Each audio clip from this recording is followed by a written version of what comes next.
New update in just from the National Hurricane Center. Just in time for the hurricane season, Marblehead's Eric J. Dolan dives deep into the history, science, and true life encounters with these amazing forces of nature. So why'd you write this book?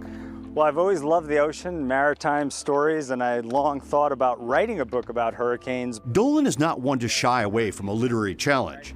In A Furious Sky, he chronicles 500 years of hurricanes and their impact on America. All of them, you know? Yeah, well, I don't cover all of them in the book, but yeah, it is a little bit daunting, but that's sort of my MO. Dolan takes the reader back in time, before meteorologists, before satellites and radar, to a time when hurricanes could and did change the course of history, as in the American Revolution.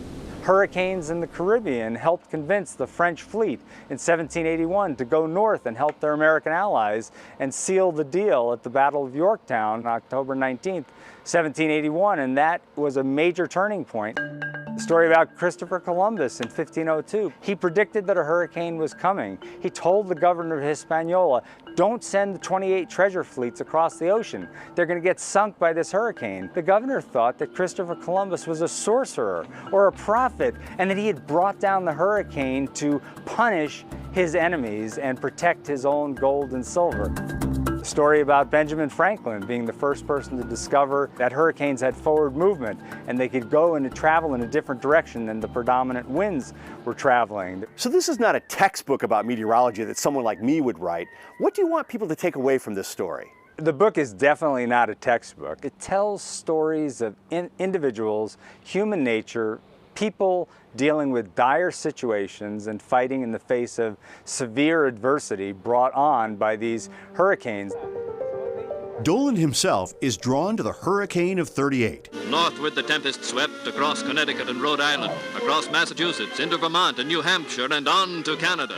A fierce storm that unexpectedly tore through New England. On the morning of September 21st, 1938, people woke up to horrific news about Hitler's sort of vitriol, and people were concerned that we were on the brink of war. It wouldn't come until the 26th page that they'd see a little mention of a hurricane that was heading up the coast. But the Weather Service thought that it would miss New England, miss New York. The absolute devastation as it rolled over the tip of Long Island, went up into Narragansett Bay, literally demolished parts of Providence, Rhode Island, and then did a real number on Boston and beyond, and even knocked over part of the Cog Railway on Mount Washington.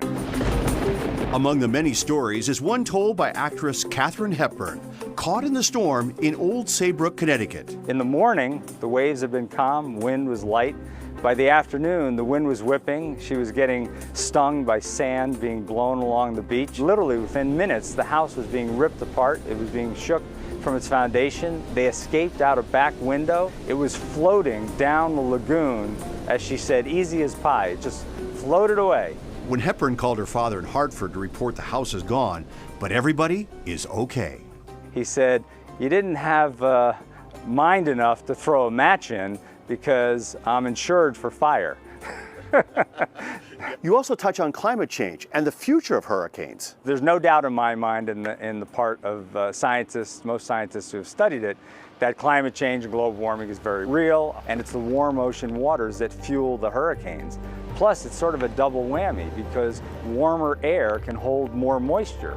So you may get hurricanes that are far wetter. And then the third concern is that hurricanes of the future are going to slow down a little bit. They're not going to move as fast. Dolan writes, in 1954, journalist Edward R. Murrow boarded a B-29 bomber to fly into the eye of Hurricane Edna.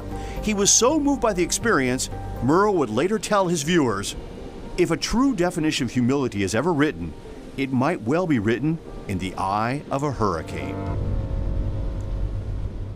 Coastal towns like Scituate are always on storm alert, of course, but Dolan warns that there are equal concerns for people and communities inland. If hurricanes are getting stronger, the ripple effect will be felt throughout the entire economy. Coming up, a Greek profile in courage.